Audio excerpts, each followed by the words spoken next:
The formula for volume of a hemisphere is derived from the volume of the sphere. So again, hemisphere is if you take that and take a sphere rather, and cut that in half.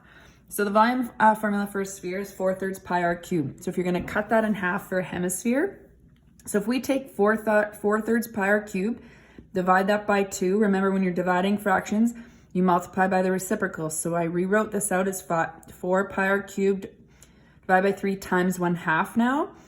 So multiply straight across. 4 pi r cubed times 1 is 4 pi r cubed. 3 times 2 is 6.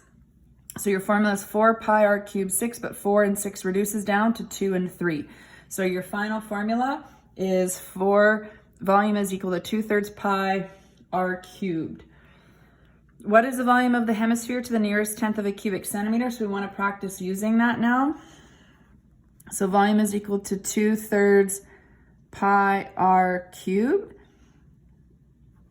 So we're going to plug in our numbers here.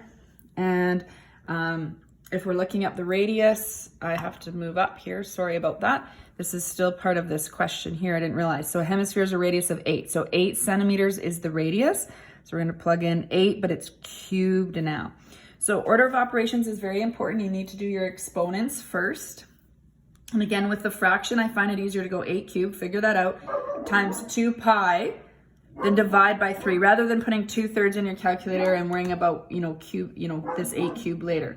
So let's just make sure you can see that. So I would type 8 cubed in the calculator first, and I get that answer of 512 times 2 times pi equals divided by 3. So I get 1072.3 centimeters cubed. You could have just multiplied the first, wrote down what 8 cubed times 2 times pi is first if you ever need to.